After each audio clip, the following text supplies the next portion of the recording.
जब चुनाव आता है ना तो आप उस नेता के पीछे भागते हैं जो नेता जो है समय पे आपको धोखा दे।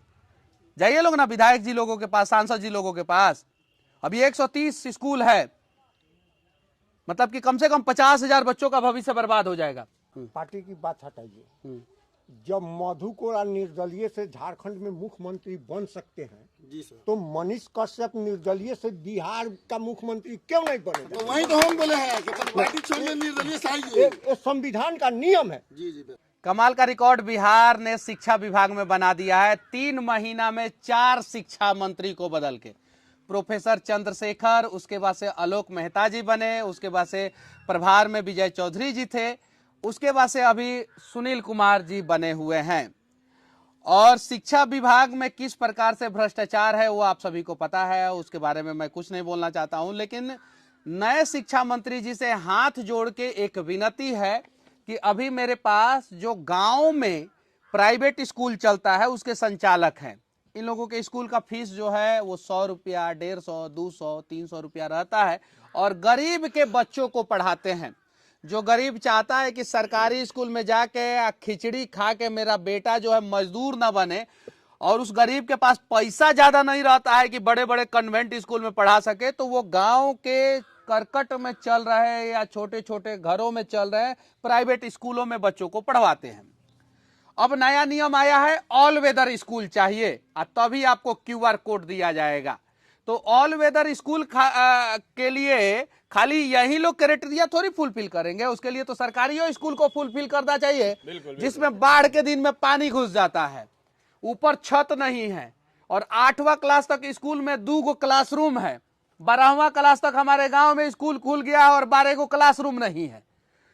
ये सिर्फ और सिर्फ बड़े बड़े जो स्कूल है, जो माफिया लोग हैं, वो लोग जो नहीं चाहते हैं कि छोटे छोटे स्कूलों से 100 रुपया में गार्जियन अपने बच्चों को पढ़ाएं और एक साल बाद जो है फसल कटने के बाद जो है फीस दे के बच्चों को पढ़ा लें, हमारे स्कूल में बच्चों को भेजे। इसलिए एगो नया बखेड़ा चालू हुआ है ऑल वेदर का। सरकारी स्कूल का छत गिर जा रहा है, बच्चे दब के मर जा रहे हैं, कौन है दोषी उसके लिए? ये 130 स्कूल का मेरे पास लिस्ट है पश्चिमी चंपारण का, उसमें से कुछ संचालक लोग आए हैं, इन लोगों की कुछ समस्याएं हैं। पहले तो इन लोगों को QR कोड देने के लिए घूस मांगा जा रहा है और ये लोग घूस नहीं देंगे चाहे कुछ भी हो जाए। कितना मांगा जा रहा था? लगभग 40-50 हजार के आसपास एक स्कूल से। सही बोल रहे हैं कि गलत बोल रहे हैं? आपके बात पे कौन भरोसा करेगा?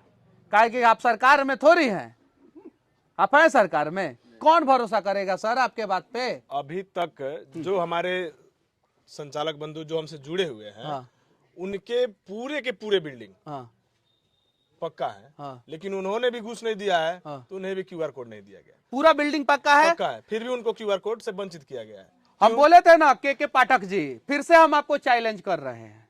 आप बहुत अच्छा काम करते हैं और सच में हम बोलते हैं, अरे कार्रवाई कीजिए ना जिला शिक्षा पदाधिकारी जैसे लोगों पे।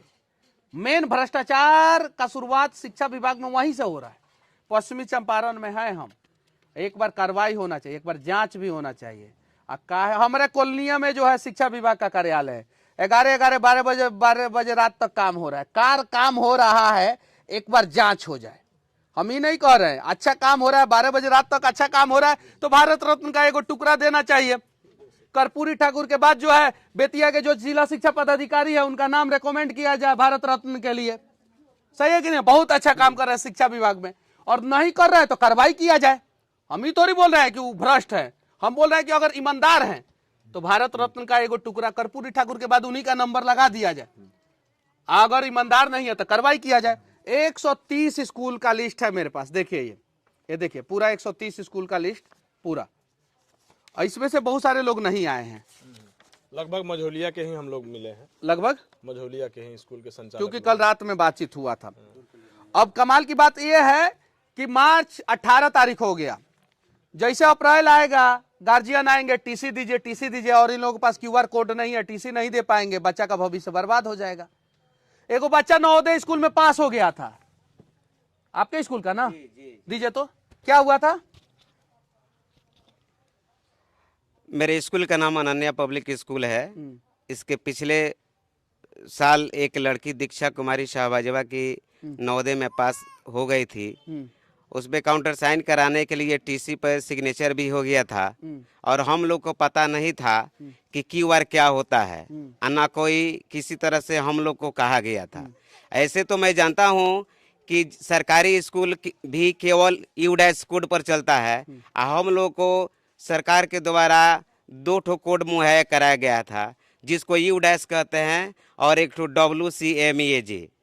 तो इस तरह से हम लोग यही जानते थे, लेकिन जब लड़की गई हम लोग काउंटर साइन कराने तो उस पर डीओ साहब ने सिग्नेचर कर दिया। लड़की को पूरा डॉक्यूमेंट्स जो है भेज दिया गया नवोदय में, जवाहर नवोदय विद्यालय में। लेकिन जब लड़की को ले जाया गया तो वहाँ से पता चला कि नहीं, आप लड़की को वापस ले जाइए, क्योंकि डीओ साहब के द्वारा जो है आपकी लड़की का सिलेक्शन जो है निरस्त कर दिया गया है। अब तो जरा फिर सोचिए, गार्जियन चलाया। डीओ साहब, ईमानदार डीओ साहब, चलिए मोदी जी से हम फोन करके बोलते हैं कि आपको जो है एगो पद्म विभूषण तो कम से कम दे दें। उस बच्ची की क्या गलती थी? वो एगो विधायक की बच्ची होती तो आप लोग साइन कर दिए होते, एगो सांसद की बच्ची होती तो साइन कर दिए होते, एगो गरीब की बच्ची थी। और ये सब नावाजवा उठाते हैं तो खराब लग जाता है, और खराब लग जाता है तो हमको जेल में डालवा दिया जाता है, यही सब ना। लेकिन आप लोग भी गलती करते हैं, अभी हंस रहे हैं। जब चुनाव आता है ना तो आप उस नेता के पीछे भागते हैं जो नेता जो है समय पे आपको धोखा दे। जाइए लोग ना विधायक जी लोगों के पास, सांसद जी लोगों के पास। अभी 130 स्कूल है, मतलब कि कम से कम 50,000 बच्चों का भविष्य बर्बाद हो जाएगा। कम से कम 130 स्कूल में कम से कम मिनिमम 50,000 बच्चों का भविष्य बर्बाद हो जाएगा। अगर 500 एवरेज पकड़ा जाए, 400 एवरेज पकड़ा जाए, 300 भी एवरेज पकड़ा जाए, 50,000 बच्चों का भविष्य बर्बाद हो जाएगा।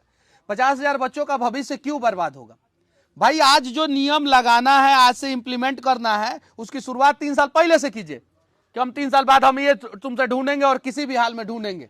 आज रात में करते हैं और अगले दिन से ढूंढना शुरू कर देते हैं और बच्चों का भविष्य बर्बाद हो जाता है। और हर साल बिहार में कम से कम मजदूर के कम से कम 5 लाख बच्चों का भविष्य बर्बाद होता है। वो चाहे सर्टिफिकेट में अनियमितता हो, नाम गड़बड़ हो, सरकारी स्कूल का रजिस्ट्रेशन गड़बड़ हो, या वित्त रहित कॉलेज में बर्बाद हुआ, यूनिवर्सिटी में बर्बाद हुआ, या प्राइवेट स्कूल में इस प्रकार से बर्बाद हो। 5 लाख बच्चों का। क्या बोल रहे हैं? अभी सत्र की समाप्ति है। हाँ। और जिन विद्यालयों को क्यूआर कोड नहीं मिला, हाँ। उस विद्यालय के 8वां पास बच्चे 9th में एडमिशन के लिए जाएंगे। हाँ। तो वहाँ सर्टिफिकेट के जब मान्यता नहीं रहेगी तो वे बच्चे क्या होंगे? कल होकर के आतंकवादी बनेंगे। तो विनती है कि ये 130 ही स्कूल नहीं, बिहार में जितने भी प्राइवेट स्कूल हैं उन सारे प्राइवेट स्कूल का जो है क्यूआर कोड का मान्यता दिया जाए, वरना हर एक सरकारी स्कूल के लिए भी कैटेगरी तय किया जाए, और अगर सरकारी स्कूल उस कैटेगरी को फुलफिल नहीं कर रहा है तो उसकी भी मान्यता रद्द की जाए। मैं कंटिन्यू 2 साल से, हाँ, 2 फरवरी 2022 को रजनीकांत प्रवीण जिला शिक्षा पदाधिकारी के रूप में बेतिया पहुंचे। हाँ, उस दिन से उसी के बाद से गड़बड़ी है ये सब। उस दिन से लेकर के आज तक हाँ। मैं उनके दफ्तर का चक्कर लगाता हूँ। ये 130 विद्यालय जो मेरे फोन कॉल का इंतजार करते हैं कि क्या सही डिसीजन मिल रहा है, क्योंकि ये लोग ईमानदार हैं और ईमानदारी से अपने विद्यालय में कम शुल्क में निर्धन बच्चों को शिक्षा दे रहे हैं, जिनके आय बहुत ही कम है। तो मान लीजिए मेरे पास संपत्ति है, मैं अपना बिल्डिंग बेहतर बना ले रहा हूँ, तो मैं भी तो उसके हिसाब से पेमेंट लूंगा, तो फिर गरीब के बच्चे तो पढ़ नहीं पाएंगे। तो 2 फरवरी 2022 से आज तक दफ्तर का बार बार चक्कर लगाने के बाद अभी तक मुझे सिर्फ आश्वासन मिला है। ये लोग चाहते हैं क्या कि जो बिहार के शिक्षा व्यवस्था का रीढ़ का हड्डी है जो स्कूल, वो सारे स्कूलों को खत्म कर दिया जाए, या तो दलालों को रखा जाए जो बड़े बड़े शिक्षा माफिया है, जो बड़ा बड़ा स्कूल चला रहे हैं। भारत में बहुत सारा स्कूल है जिसमें एडमिशन लेने से पहले जो है गार्जियन का सिविल स्कोर चेक किया जाता है, उनका जो है कैरेक्टर सर्टिफिकेट मांगा जाता है, उनका जो है एजुकेशन क्वालिफिकेशन का सर्टिफिकेट मांगा जाता है, उसके बाद एडमिशन होता है। अब मजदूर कहां से एजुकेशन क्वालिफिकेशन का सर्टिफिकेट देगा? वो कहां से सिविल स्कोर देगा? तो वो तो या तो उसमें स्कूल में बच्चों को पढ़ाए, या तो सरकारी में पढ़ाए। सरकारी में पढ़ाएगा, मजदूर बन जाएगा, मजदूर का बेटा मजदूर बन जाएगा। बिहार का सरकारी स्कूल का स्थिति ऐसा है। आज भी हमारे यहाँ के सिस्टम क्या है कि लोग समय से शुल्क नहीं दे पाते। गन्ना जाई, परमानेंट आई, तब दी आई। हाँ। अगर किसी साल किसी के घर शादी पड़ गया तो उस साल फीस ऐसे ही रह गया। तो हम लोग इंफ्रास्ट्रक्चर सुधार करने के लिए इन गरीब के बच्चों को पढ़ा रहे हैं, तो कहाँ से हम लूट रहे हैं? ना उनके जैसे लूट रहे हैं, ना उस तरह की व्यवस्था हम कर पाएंगे। तो बस हमें यही विनती है कि जिन विद्यालयों को पहले से WC कोड प्राप्त है उन्हें कुछ हाँ, जिन विद्यालय को पहले सरकार नहीं बोला कि बच्चों को पढ़ाइए, सरकार नहीं बोला है, हम ऑलरेडी सरकार नहीं बोला है। हाँ, हम लोग ऑलरेडी जिन विद्यालयों को WC कोड प्राप्त था 22 से पहले तक, हाँ। और जैसे ने गवर्नमेंट ने अलाउ किया है ई संबंधन पोर्टल, जो तीसरा हम लोगों को QR कोड लेना है, 2 चीज तो हम लोग ले चुके हैं, WC कोड और डायस कोड। तीसरा जो है नहीं मिला है, वो है ई संबंधन पोर्टल पे ऑनलाइन QR कोड। तो पहले से QR कोड नहीं, WC कोड जिन विद्यालयों को मिल चुका था वो RTE के तहत निःशुल्क बच्चों को पढ़ा रहे हैं, ये सत्य है, लेकिन 2 साल से नहीं पढ़ा रहे हैं।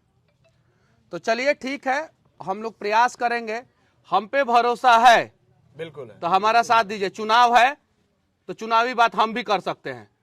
हाँ भाई, मोदी जी करते हैं कि नहीं चुनावी बात? करते हैं ना? राहुल गांधी करते हैं कि नहीं करते? ये हमारे मन तो की हम बात भी है। चुनावी बात कर रहे हैं कि अगर आप लोगों का काम इस वीडियो से हो जाए तो साथ दीजिए, और इस वीडियो से नहीं हो पाए तो भी साथ दीजिए। हम सदन में पहुंचने के बाद मनीष कश्यप वादा करता है कि आप लोगों के लिए आवाज पहला ही सत्र में उठाएगा, चाहे कुछ भी हो जाए, पहला ही सत्र में उठाएगा। भरोसा है तो ठीक है, नहीं भरोसा है तो जिस पे भरोसा है उसके साथ जाइए। चुनाव है तो चुनावी बात तो हम भी करेंगे, ये चीजें है।